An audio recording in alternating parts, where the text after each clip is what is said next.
The Industrial Revolution also led, and this is the argument here, to a massive growth in population. So you can see here from 1820s, this is the percentage growth in population through to the 2000s. And as you can see in the 1870s and 1880s, suddenly there's a jump up from stable population where zero is about replacement, and then you start to grow. And you can see there's a few crashes, world wars, pandemics, etc.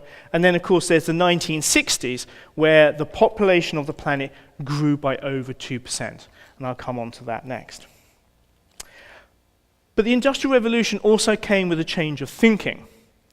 Instead of it being about serfs and people on the land and those who control trade, it suddenly came about workers and the people manufacturing and producing goods. And therefore, we had the emergence of the working class and the struggle of, say, Marxism.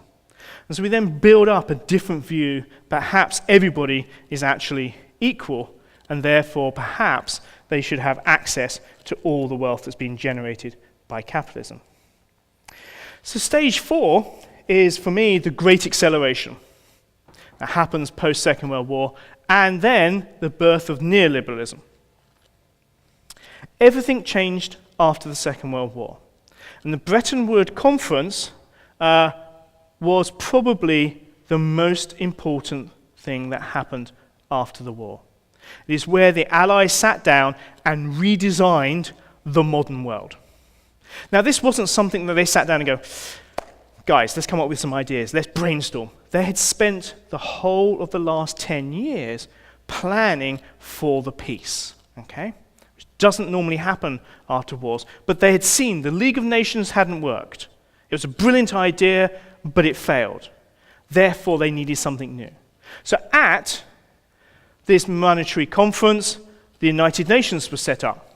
The International Monetary Fund was set up, the World Bank was set up, and the dollar was actually taken as the international currency.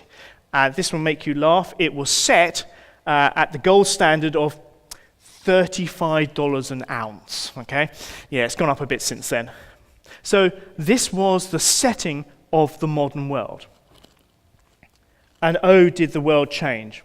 So if we look at, say, energy, from 1950s onwards, massive increase in energy consumption, particularly fossil fuels.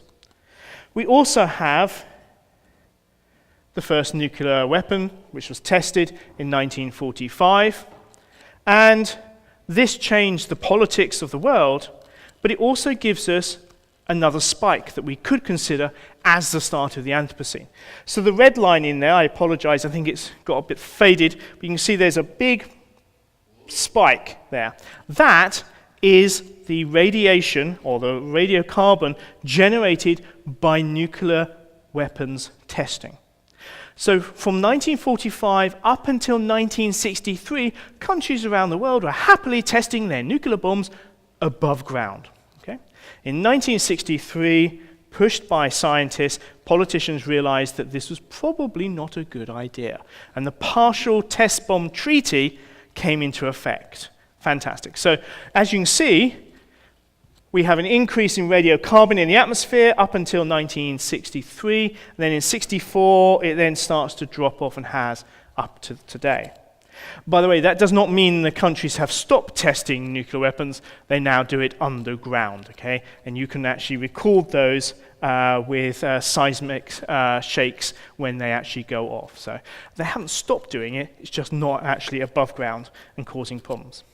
So this is also work by Will Seffen, and he basically wanted to look at this great acceleration. So he looked at the atmosphere, ocean, terrestrial, social, and economic. And as you can see, not all of them seem to correlate with the 1950s, but there is this huge surge post-1950 in all of these records.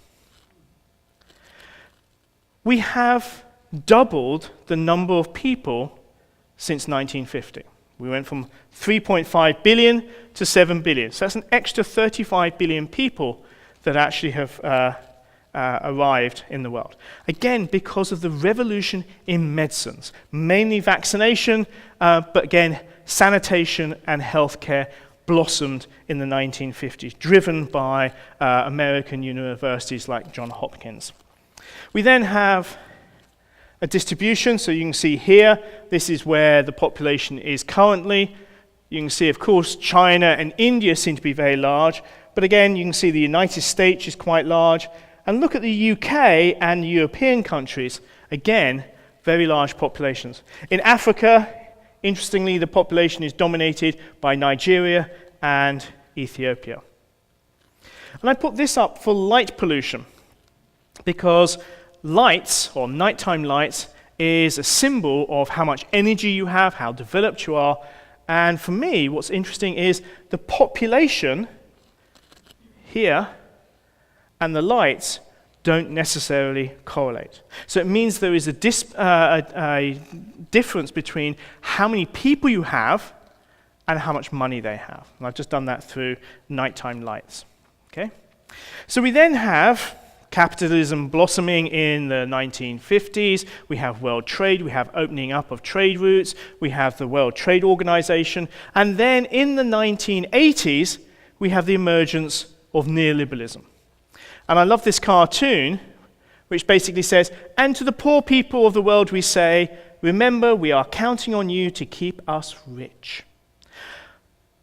A year ago, the International Monetary Fund actually said that they think that the last generation of economic policies may have been a complete failure.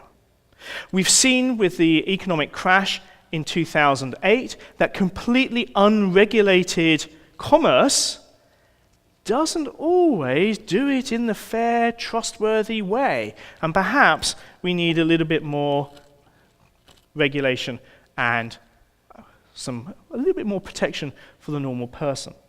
This is a study that showed that what happens if you open up a country, a developing country, to foreign flows of capital, you actually make the possibility of a financial crash much more likely, and you also make the inequality in the country bigger. So the idea by neoliberalism that, we all trade, it all be equal, we're all fair, etc., actually, for poor countries, if you open up their actual economy, unfortunately, it has a negative effect. And what is the true state of the world?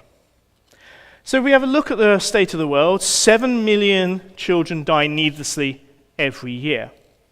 700 million people go to bed feeling hungry every night, and still 1 billion people do not have access to clean, safe drinking water. Things that we take for granted. Now that 1 billion is 1 in 7 people on the planet don't have clean water. Well, maybe that's because there isn't enough money in the world. Perhaps, poor people are inevitable. Well, perhaps not. This is, again, a symptom of neoliberalism, and I'll show you here. In 2014, the richest 1% of adults owned 48% of the wealth of the planet. A year later, it had grown to 50%. And if we look at the billionaires and the bottom half of the population, so this numbers here is the wealth of billionaires compared with the bottom 3.5 billion people. So in 2010, you had to add 388 of the richest billionaires in the world together to get the same wealth as the bottom 3.5 billion people.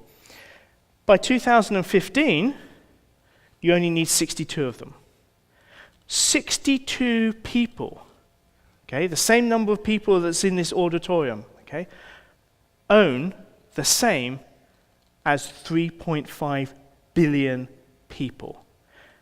This is the result of neoliberalism and the perversion of capitalism that seemed to be working quite well up to then.